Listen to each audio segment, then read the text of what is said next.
Well, everybody, thank you so much for joining us today. Sounding Board's last event before the holiday season begins in earnest. We have a fabulous program for you today, how to support a new manager's journey from technical expert to technical people leadership. My name is Kelly Whitney. I'm the head of content and media at Sounding Board, a tech-enabled leadership coaching company. And I have a few people, I'll wait to introduce them, but we're trying to wait for people to trickle in. So we'll wait, maybe another, if you hear me talking to someone named Anna, she's the wizard behind the curtain, making all this technical magic happen. So Anna, are we going to wait another minute or? We can get started. Okay, awesome.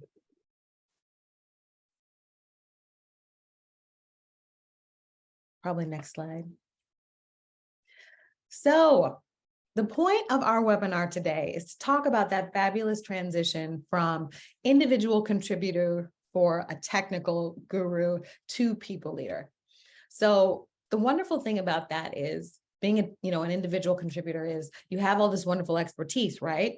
But the problem is what got you here, meaning that individual contributor role worthy of being promoted, that previous success, it often prevents us from achieving more success if you haven't had training.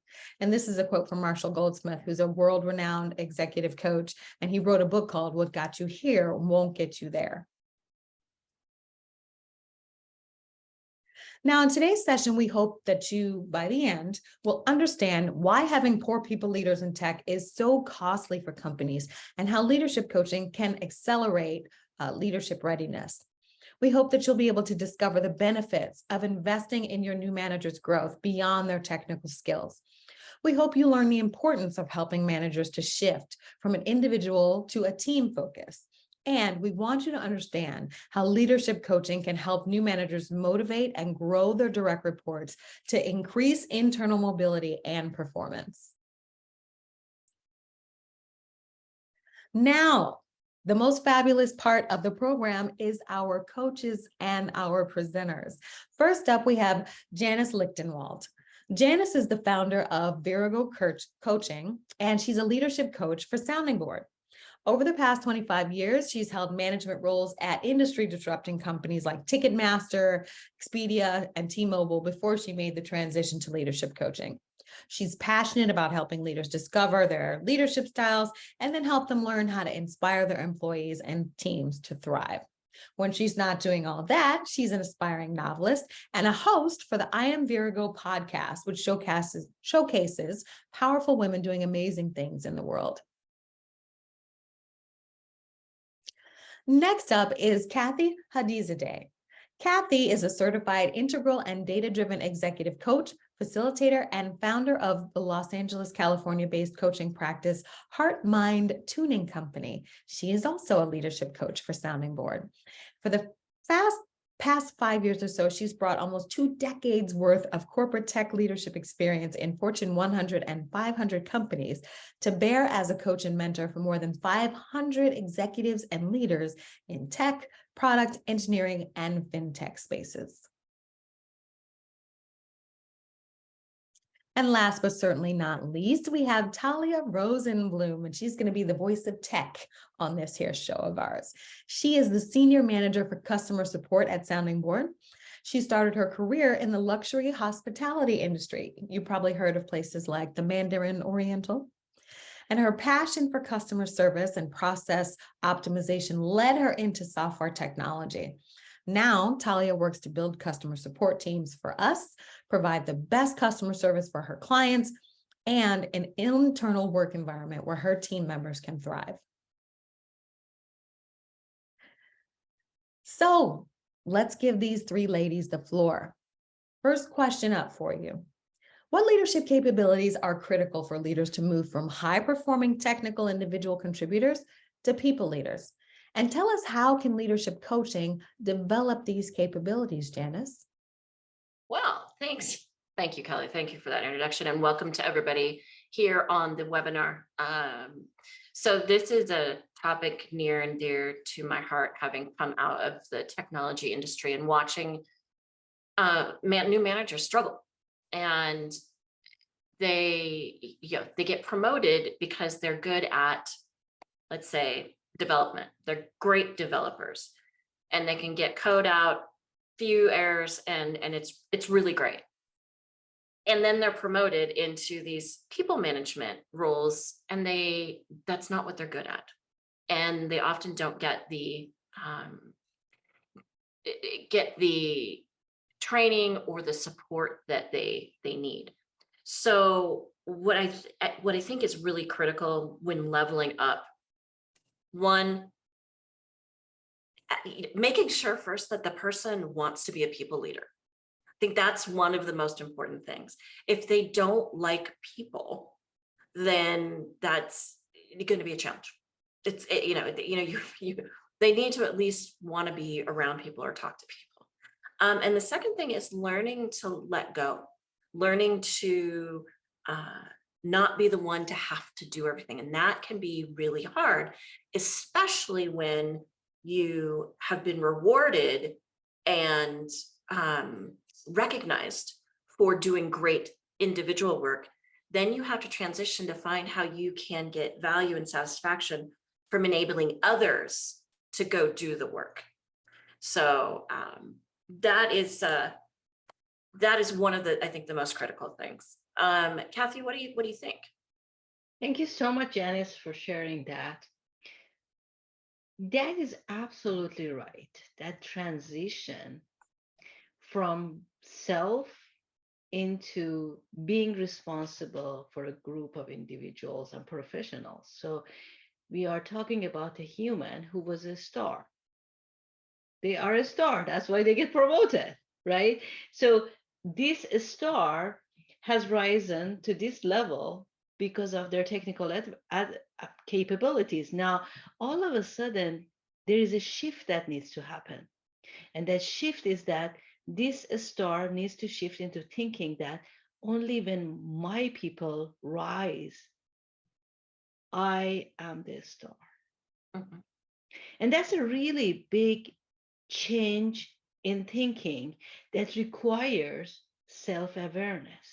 And that's why I want to segue into why leadership coaching can be so important as folks transition into this new level, because you can look into the mirror all you want and you see your beautiful self because the mirror doesn't talk back to you. You can go and buy all those amazing books on how to become a great leader, but those books do not talk as much as I know. And the other thing is that you can also go to all these fancy trainings and stay in these amazing hotels we were just talking about it, because normally the companies send you to nice hotels when you go to training. But still, you go with a group of people and you gain more knowledge, skill. So this is the same thing that you've been exposed to. That's not transformational. The transformation is understanding yourself better. And that is what a leadership coach can offer these individuals that no book, no training, no amount of looking in the mirror can offer. What do you think about that, Talia? Do you think Kathy's right there? Because you've had coaching as well. Yes, absolutely. And I've also consumed all of the books, like whatever articles I can find, whatever books. And knowledge is so great, but if you don't know what to do with it or how to put it into place, right? You can keep reading and keep looking, and you can do that forever and ever and not take that step forward. And I think it's really interesting to think about, because you're right.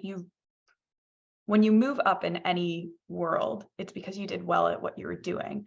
But when it's so different, because leadership is a very different role than an individual, being part of a team, all of those things, that all of a sudden you have to really start thinking and acting completely different. And you can read about it all you want, but coaching really helps drag it out so that you can do that in a way that feels in alignment with yourself instead of just feeling like, okay, let me act like Steve Jobs because, whatever. So it's really good. And that's what I love about the idea of coaching is it focuses on the individual as well. So. And if I could add to that, one of the aspects of coaching that I think is really powerful is that when we're coaching with someone, we're helping raise that self-awareness. And then we together decide, okay, what action do you want to take to go out and try to experiment with this? So it's not that you have to eat it all in one big bite. There are little, go out and test and learn and go out and try small things, try meeting with your team and, doing, so we can design that together so that you build that awareness over time. And to Kathy's point about reading all the books, yeah, you can read them, but until you have a way to put it into practice and then come back and talk about the insights that you're having, that is what you get with a leadership coach. Yeah. And just piggybacking on that, I think also, when people get promotions and they're moving into something new, there's a lot of times like, your eyes are bigger than your stomach type idea, and you want to do it all. And you need help figuring out actually what you need to do and where it's useful and where you can put your energy to make the most out of it. Where if you're trying to do that on your own, you're just going to burn yourself out because you're trying to do all these things, put into practice everything that you've learned and not knowing actually how to get your feet firmly placed and start building who you are as a leader. So I love how I feel like my coach pulls that out of me and helps me figure out all of those things instead of just being someone on my own trying to figure it out. Now, it's funny you mentioned Steve Jobs, Talia, because we have a poll question coming up next, and I don't know if he's in the first poll question, but we'll see. Anna, let's roll our first poll question. Oh, it's him. Steve Jobs once said, you know who the best managers are? They're the great individual contributors who never, ever want to be a manager, but decide they want to be a manager because no one else is going to be able to do the job as good as them. Now, everybody out there in the audience, do you agree with this? You should see the poll question up on your screen right now. Take a little, the answers are coming in fast and furious. Love it. Everybody's participating here. Anna, when should you tell me when you want to end it up? Oh my gosh. I feel like how fast the answers comes in is like indicative of your passion around around your response.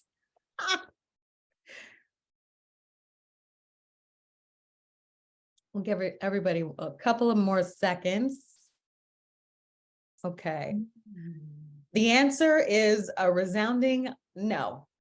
63% of people say that they do not agree with Steve Jobs saying that, you become a manager because you think nobody else is going to do the job well. Now, Kathy, when you see that response, 63% said no, they don't agree with that. What's your first response to that? My first response is that I'm so glad to see that. I'm so glad to see that awareness, because one of the most important things in any job in this life is to know why you are doing what you're doing.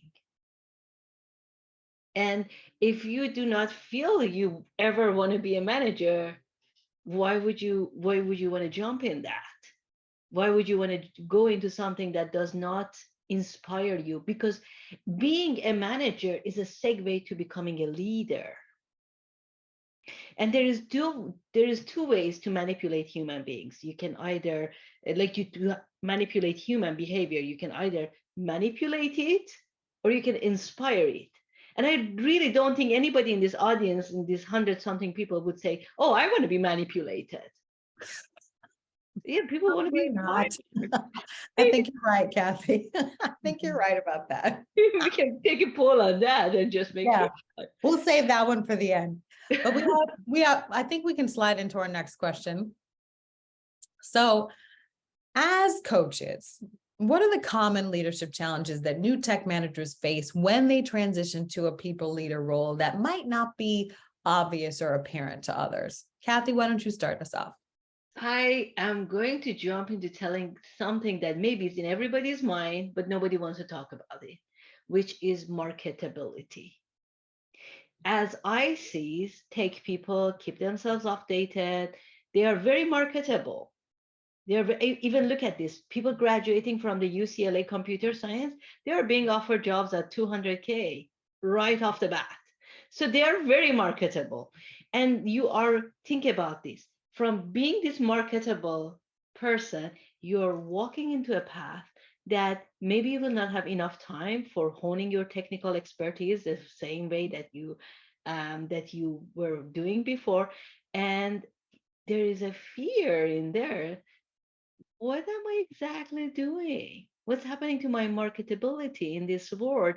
Am I going to be as desirable as I was? Considering that the person doesn't even know if they're going to be a good manager or not, or even if they like being a manager and dealing with all these people and their emotions and everything that comes with this. It can be super exciting, but at the same time, it can be very terrifying, not knowing that. I have an example from one of our engagements at Sounding Board, that there was a person that when we met, I said, what do you really enjoy? He had like maybe 3 people under him. And he said, I really like to wear my AirPods and code away.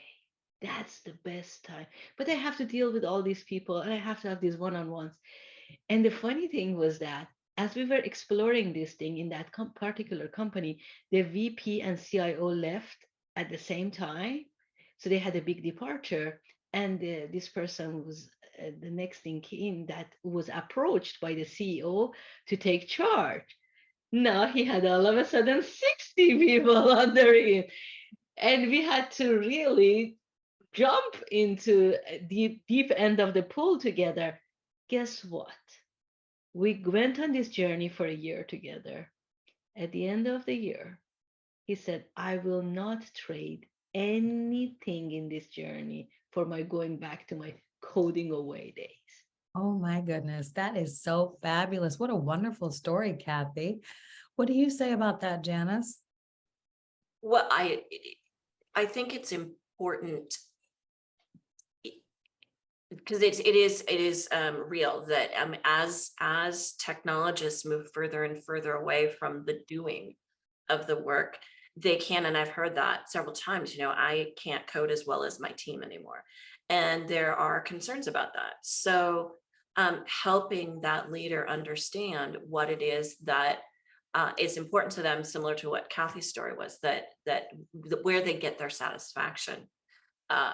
It is important. And it's also, I think, important when companies are looking at their employees and how people can advance, that there are multiple paths for advancement. Because if there are people, if they only think that they can advance by moving into a leadership path and have to leave the technology behind, they'll do it, but they might be miserable doing it. So if you can have 2 paths where they can continue to advance, then you keep people out of a leadership path that they don't truly want to be in, and you leave room for the people who really do want to be in it. So those are my thoughts. So Talia, did you ever have concerns about, as you moved away from technical into people leadership, did you have concerns about your marketability?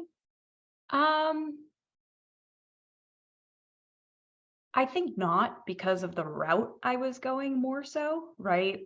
I'm in the technology world, but I'm also in the customer support world, which is very people focused.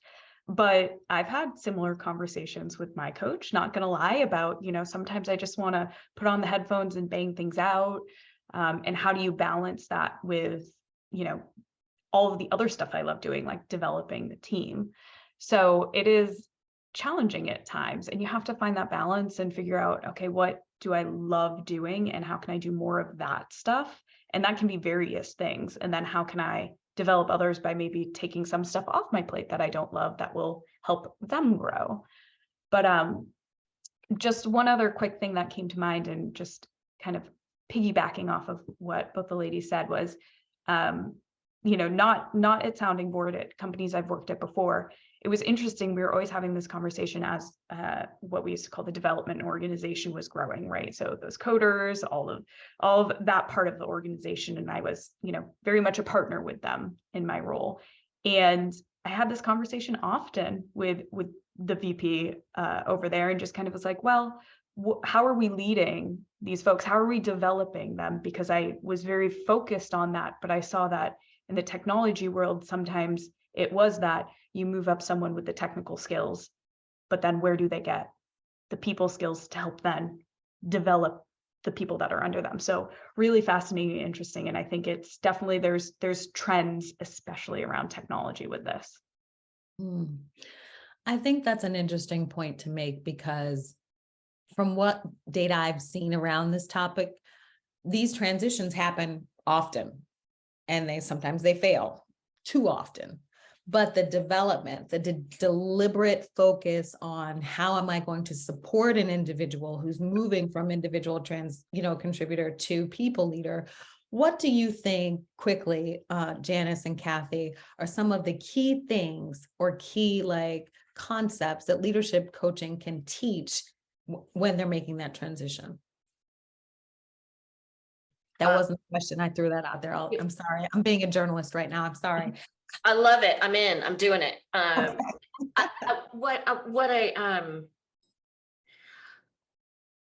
As far as leadership coaching goes, is working with that coachee to be able to articulate what they need from their leaders. So helps them be able to get to what they really need, and then be able to have the confidence to have that conversation with their leaders. So as Talia was speaking, I realized one of the things that is important is that when people are transitioning from IC to people leader, that sometimes there's a belief that they can continue to be as productive as an IC while also taking on the responsibility of being the people leader. It's just not true. It's not true. It's not true. And so there's got to be space there, and there's got to be an acknowledgement that that they won't be contributing at that same level as an IC anymore. Now, there are some lower management roles where you're still doing some IC work. And there has to be a balance. So helping that in coaching, helping that new leader understand what that balance looks like, and to have a real conversation with their leader. Okay. Kathy? That's an interesting point what Janice brought up. Interesting enough, I have seen cultures in some of the companies that I work with them, that the culture believes that that no matter what level of the organization you are at, you need to be as good as an IC.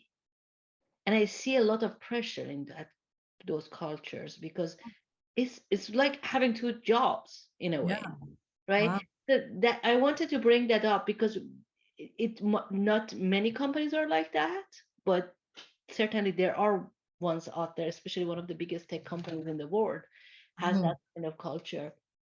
And I see a lot of pressure around that.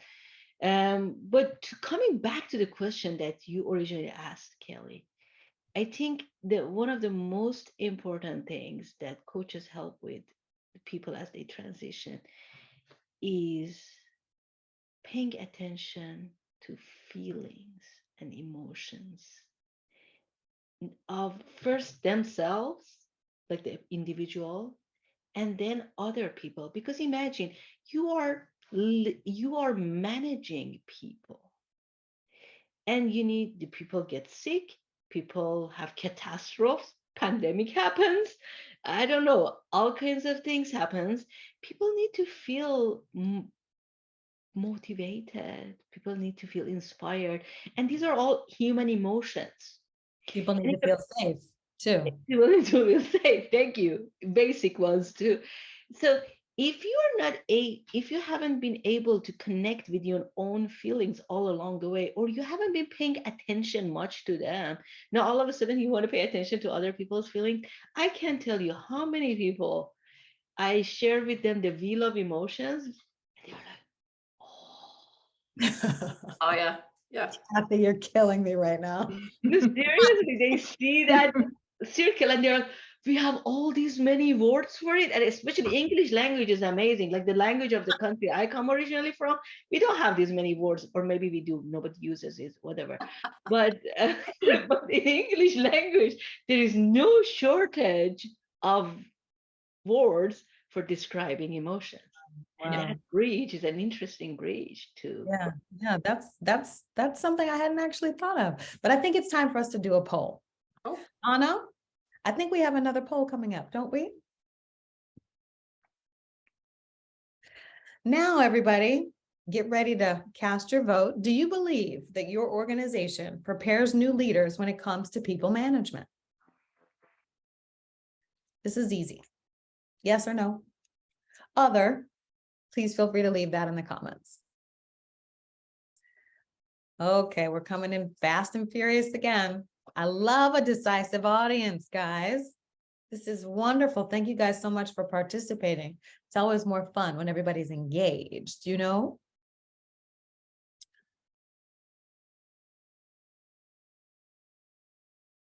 We'll give you, okay. Looks like the answer is again, a resounding no. So these companies are not they're not preparing these new leaders who are moving from individual to people leader. They're not doing the work. Darn it. That's discouraging, but I see some not yets in the comments. Then I see some they have a program, but it's inadequate. And then one person said, LOL, that's why I was hired. We've got a couple of things that look like they're in the works. Well, that's interesting. And one person was very clever. Bradley said that's probably why people are attending. So, okay, ladies, we're on our mettle. So let's gear up that third question. Here it is. Why is leadership coaching so valuable for new technology managers? Now we'll start with Janice this time. Well, at the risk of sounding extremely self-serving here with Sounding Board, I think helping new managers feel like they have a partner as they go through this transition, that they're not just on their own trying to figure it out, and that it's going to accelerate their growth and they're going to become better people leaders faster, which builds capacity within the organization. And so, there's this slide that I share with my coachees where you've got a series of bigger cups. And when you get promoted, you're being poured into the next larger cup, but you're only pouring in what you had in your smaller cups. So you've got all this headspace. And there's a lot of anxiety. There's a lot of angst that happens at that transition point. And a lot of people feel the imposter syndrome or they feel inadequate. And the fact is, in some cases, they don't have that. They have to work and build the capacity to fill up that cup again. So part of coaching can help normalize that, can help people feel more comfortable that, yeah, you're supposed to be kind of struggling now. This is where the learning happens. And I think for companies who hire coaches to come in and help, they're just building capacity. And, good people leaders make for happy and productive employees. And we all know that when you have a bad leader, that poison spreads and bad things can happen. So What do you mean by capacity? Just to clarify for those of us who don't know. What I mean by building capacity is building their knowledge, their skills, their self-awareness, their ability to hold more information at one time. It's because if you have access to more information at one time in your head, you can start piecing together new ideas, being more innovative, that kind of thing. Mm-hmm. Okay. What about you, Kathy? I come from having been in that position, like being okay, you can do it. We give you 2 people. We start with 2 people. And then all of a sudden I am responsible for 2 other people's performance. And I'm like, all right, I don't know what I'm doing, but we'll figure it out along the way. I know that I have always benefited in my corporate journey from mentors. But I want to make the distinction in here that mentors, they can share their experience. Coaches allow you to go on a deep journey inside yourself. So yes, having lunch with my mentors along the way has helped me a lot. And I have been mentors to other people, but it's different from having somebody who is trained to put their 100% attention with you. When Janice mentioned capacity, and I'm so glad you asked that question, Kelly, is that to be able to expand on our ability even to be with other human beings, how hard or easy is it to sit with a person who is a coach for 1 hour and not look at your phone? Isn't that something even to consider? And so imagine sitting with this person that is 100% focused on you and remembers things between the sessions. So part of being a coach is being able to move along with this human being, remember what was discussed. You're the accountability partner in this game. They will forget, but when they come to our session, they're like, how do you remember? Well, it's my job to remember. I'm trained to remember what you told me or how you felt and all of that. I am trained for that. And I'm going to emphasize on the word trained because it's a different level of attention, different level of being that a person needs to be trained for it. Think about how good it feels when you go out with somebody that will just sit and listen with you and allow you to talk. Now imagine that you can have that in your professional life, plus some actions, plus some keeping you on the road so you can explore how you can go to the next level. How does that feel? Just be honest with yourself. Yeah, and just to jump in, if you don't mind, Please. as you were saying that, Kathy, what was coming up is there's so many times I feel like I've just verbal, thrown it out. And, you talk for like 3 minutes, 5 minutes, you don't even know at your coach trying to get to those feelings, emotions, like all of those things. And by the time you're at the end, you don't remember what the question was. You don't remember what you were trying to get to anymore, but you're getting yourself there. And so what you're saying about the remembering is, I think, really valuable on the coachee side to be able to get through those things that are harder to get through, speak them, not just ruminate in your head, right? Because that gets us going nowhere. And then have someone that's actually like, oh no, we talked about this last week, etc. So there was that I just wanted to talk about. And then for me, I think some of the things that really helped me as a new manager, and also I see in new managers I manage, etc., is what we talk about when we say like leading self. And the reason why I say that is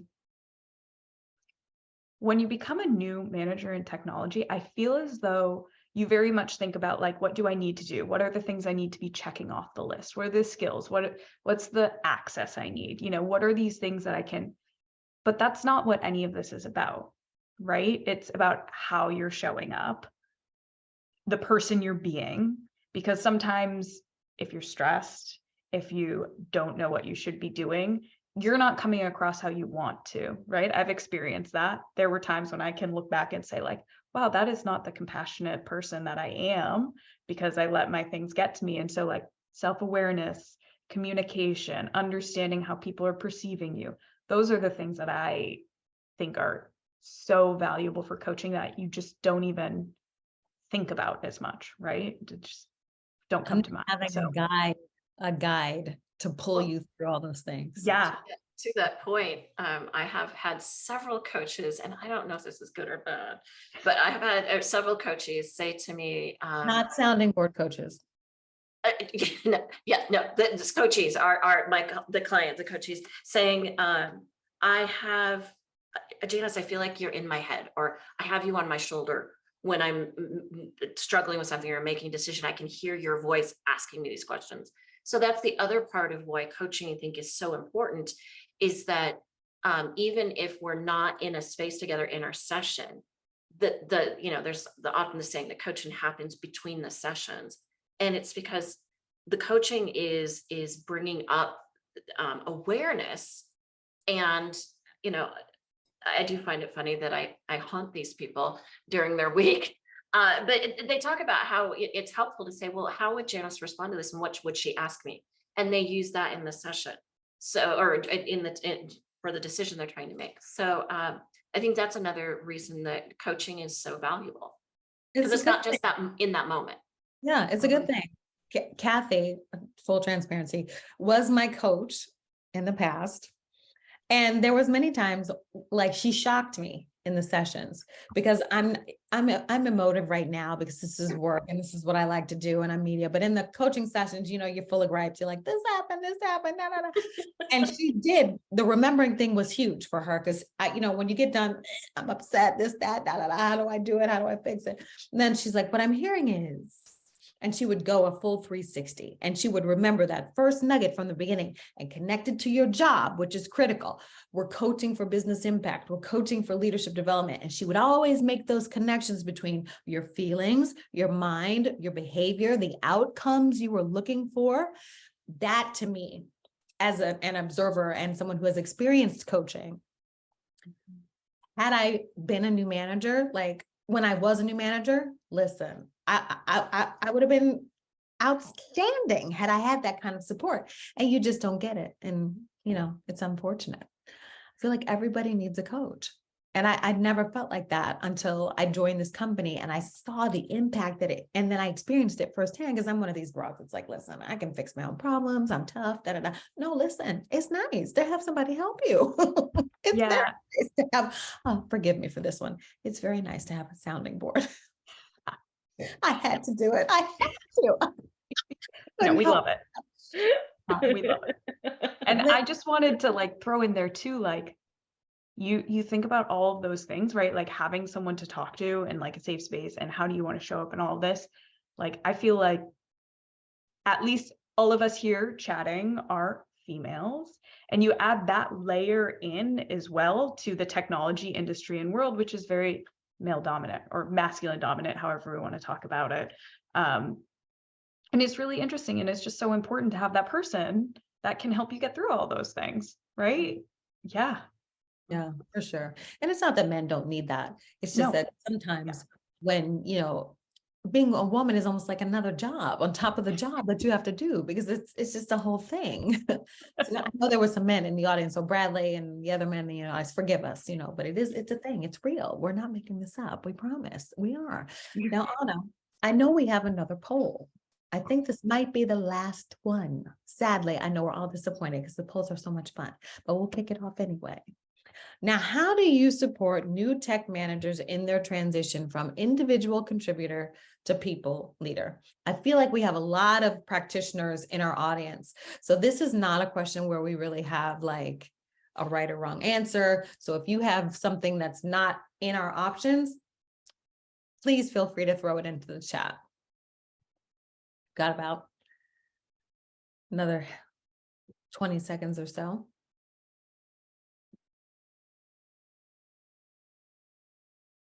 Lots of others. Good for us. We see leadership coaching. Yes. I see a combination of all three. Lots of combination of all the above. That's encouraging. That's encouraging. That's amazing. Yeah. I agree with Ray. You should be doing training before and after and coaching and a mentor. Yeah. We need support from all angles. Okay. So it looks like we have how do you support new tech managers in their transition from IC to people leader?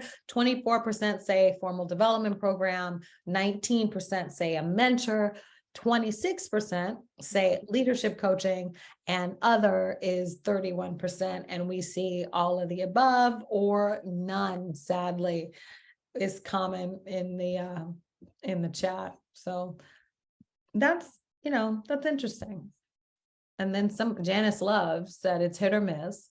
Bradley said initial training, policy setting, daily 5-minute and under quick tips to practice and coaching circles. Okay. Good stuff there. I don't know. I feel like if you're going to give someone responsibility, then it's also your responsibility to support them. Mhm. If you want them to execute in a certain way, you want to have certain outcomes, then you need to set the person up for success. Now, this is kind of like pie in the sky speaking right now, because we know that's not how it really goes. But we'll see if we can continue to kick out a few more nuggets to see if we can help things off. Now, we have some time here for kind of last thoughts, and we're coaches, so we like to talk and that sort of thing. So if you have questions, now's the time to throw them into the chat. We're going to give our 3 ladies an opportunity to really dig into what the audience has to say. And I have one to start us off from Debbie. She said, I'd love to hear different ways of how folks articulate the business value and ROI of developing managers and coaching to executives. She said, obviously it's important, but it's unlike the quantitative measures that a lot of tech companies look at. So how are we pitching the need? Oh, Coaches, what do you say to convince them to make the investment? That's a good question, Debbie. Part of it, I'll kick us off. I would say that part of your pitch should be showing the data around failed leadership transitions that didn't have support. That data is compelling, to see, people who don't have support fail 84% of the time, new managers, because those stats are a little, they're kind of grim, they're a little grim. And then you could also point out, I think, the benefits, the proven benefits of leadership coaching, because that's one thing that I don't know if everyone is fully aware of, because coaching just got popular, right? In the past, maybe 5-10 years. It's because we've increased accessibility for coaching beyond that senior leadership rank. But what do you guys think? I don't want to talk. What do you guys think? Tell me how to pitch, how to get somebody to pay for your services. I do it all the time in my private business, right? I mean, Tell us, Kathy, how should Debbie be pitching? How should she be pitching? I think in a sense, it's a corporate environment. It's a little bit different. I would suggest looking into the latest trends that is published by the ICF Global. ICF Global does an amazing job of running a survey every single year on the impact of the coaching trends, how the coaching industry is going. If there are billions of dollars going into coaching, and it's proven to be one of the fastest growing industries in the world, isn't that telling us something? Isn't that telling us that maybe we are looking into the cost of lost opportunity if we do not catch up with this trend that is going on? I think, it depends on the mindset of a corporation. Is this an abundance mindset, or is this a more of a fixed mindset, or I don't know what's the opposite of abundant, whatever you want to name it. But if you're looking from abundance, there is money always available in the corporations. And if there's a lost opportunity by not jumping on the bandwagon, if I'm running the organization, I would definitely be curious to explore it. And I suggest that if any corporation is kind of thinking, oh, I'm not sure if this is the right thing or whatever, try it with a handful of folks. See how that changes. A pilot experiment. A pilot experiment. Okay. It's better than doing nothing. Absolutely. So Ray in the comments, he said, engagement equals productivity. Leadership is the #1 effect on engagement. And that is true. And like Sounding Board, that's all we do is leadership coaching, right? So we've got used data so far. We've got, look for organizations like International Coach Federation or ICF to get those recent statistics to illustrate the value of coaching. Go in talking about, what's the missed opportunity if you don't figure out a way to, as Ray says, engage and prepare and support these new leaders fully. I'm hearing all of that. That stuff sounds good. Now, Talia, as an actual new manager working in technology, if someone asked you to maybe witness for them, to say, you've been through this, what was the value? Like, what would you say? Like, the difference, like, had I not had it versus had I had it, what would you say? Yeah, I mean, honestly, I didn't have it at the beginning when I became a manager, like a newbie. I had a mentor and that was great, but I didn't have the dedicated time. It was someone that I could go to who was absolutely wonderful, to ask questions, to get guidance, but it wasn't focused on me, and it wasn't focused on my specific needs so that I could grow and grow the people underneath me. So that's what coaching does, is it allows you and gives you that. And granted, I know that's not a specific, like, tangible something. And then the other thing that came to mind when we were talking about it is what I find curious, and this is more just a food for thought throwing out there, is why do we think it's valuable for CEOs and executives, but not for other people in the org? How can we say it is worth the investment for them, but not for everyone else? So that's what comes to mind when I think about that. Like, wait a minute, that doesn't make sense. Aren't we trying to grow the organization as a whole? Right. Yeah. Well, leadership and that development. is, oh, sorry, Kelly. No, That- go ahead.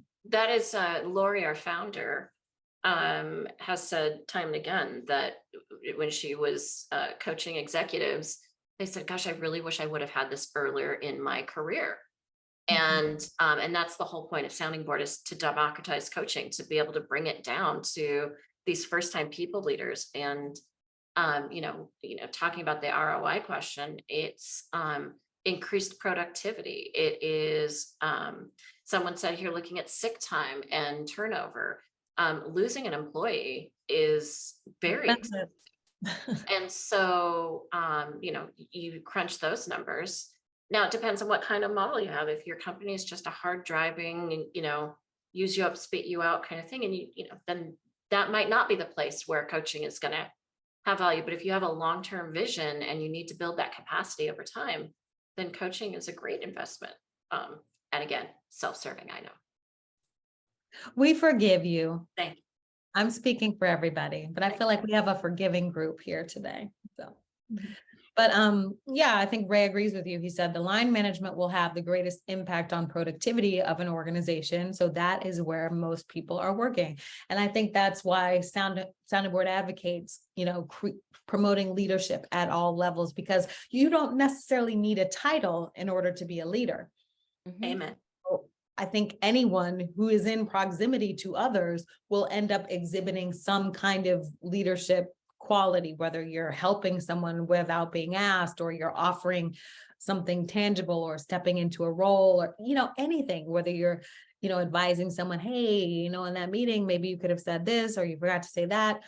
I know I find that happens all the time. And I feel like these are examples of informal leadership that are happening in practice, and it could happen in Slack, so I have a question, and I saved this up, but Talia introduced it, so I'm looking forward to seeing what you guys have to say about it. Now, part of being an individual contributor and then moving to a people leadership role is developing others. Now, how, as leadership coaches, Kathy and Janice, how do you teach somebody how to do that who has never done that before?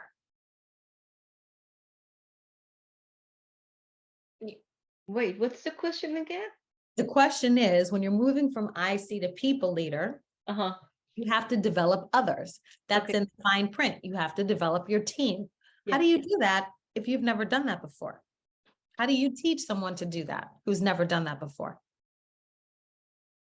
Well, it starts with self-awareness. It starts with asking the person in front of you, what has helped you? What do you wish you would have had? And this goes back to my original point of liking people. So that there is, if you want to see people succeed around you and you are motivated to invest in them, then that's it's a much easier conversation to have. It's more about tactics at that point. If you get someone in front of you who's like, why would I do that? Which I've had, then you take more of a logic path with them and say, well, here's what happens if you invest in these people, you up level their skills, you and your department do better. You get bonuses. I don't know, but there are different, it depends on the person in front of me, how I approach it, but it is a skill that can be taught, and it starts with developing awareness. Because Kathy, it sounds like you did it. Remember the guy who just wanted to code away, and then you worked with him for a year, and after that, he didn't want to code anymore. He was all in with the people. So what did you do? How did you make him transform? What did you do? So I want to draw our attention to something that I think sounding board. I have seen it in sounding board. Not maybe, I don't know if other competitors have that, which is the ideology of mixing coaching with human experience, the leadership experience, which coaching by the definition of the ICF coaching is somehow different from what we do at sounding board, what I do at sounding board, which is I bring a piece of me and piece of my experience to the table too. I draw on that. So that's a very important fact, in my opinion, to be able to understand the organizational dynamics, because developing people can have, while it sounds very generic, and it is very important to consider that, yes, as a manager, people have to develop other people.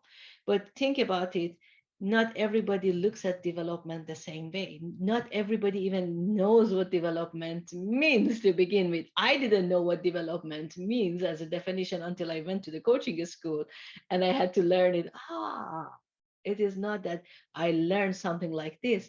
It is my acquiring something across the time at my own pace.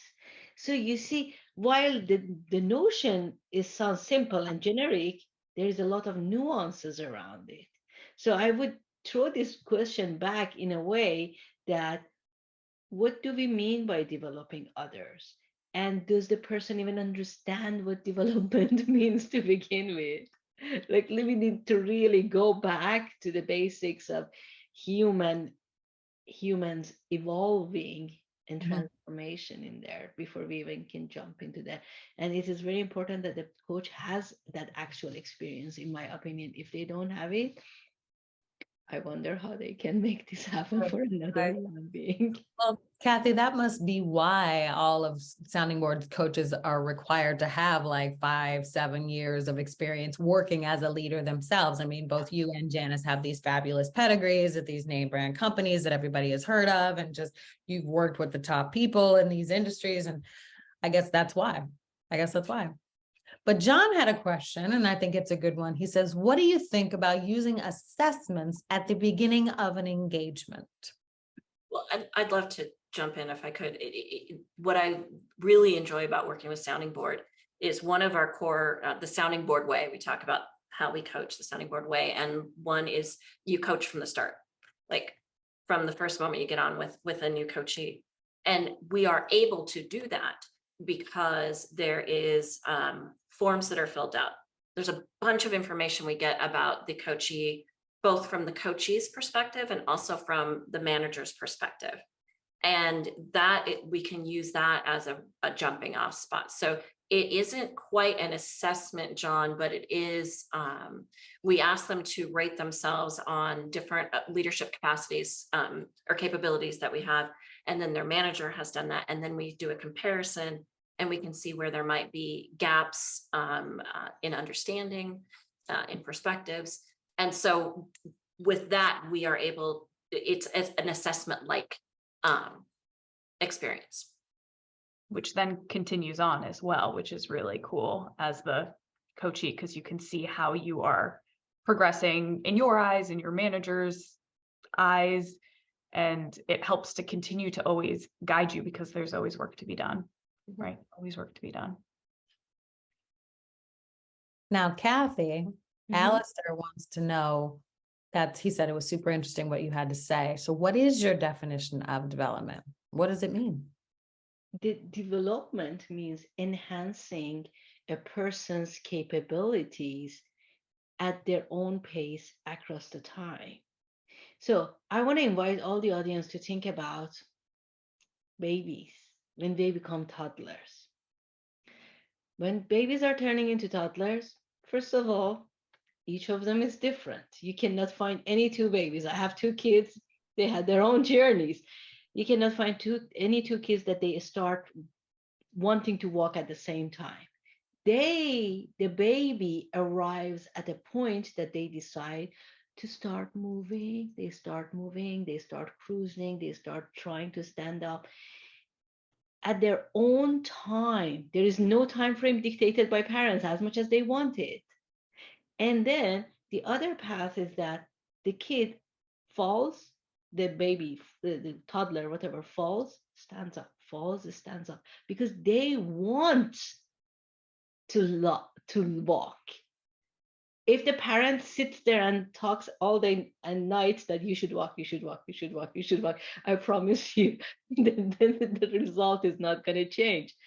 So pay attention to the fact that there is a wanting that happens naturally, and there is a taking their own time and getting to the state that they are ready for it. So there is a development is very different from developmental goals. By that definition, are very different from performance goals that I think probably all of our audience are used to them as being corporate people.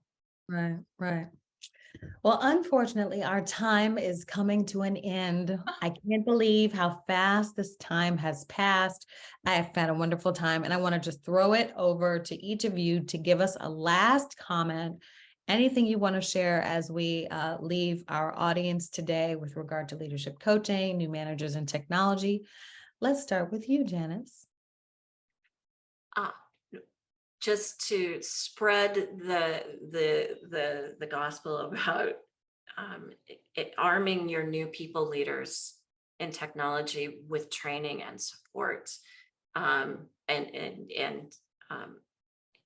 give them the opportunity to be successful with support in whatever way that looks like. Right. Talia? It's very similar to what Janice said, but my last thought is just the sooner you can help develop the people in the organization, the more impact they're going to have, and the more they're going to spread that wealth. So yeah, the more the merrier, for sure. Okay. Kathy, you want to wrap us up? Give your star people the opportunity of developing themselves into leaders that they wish they had. Wow. Well said.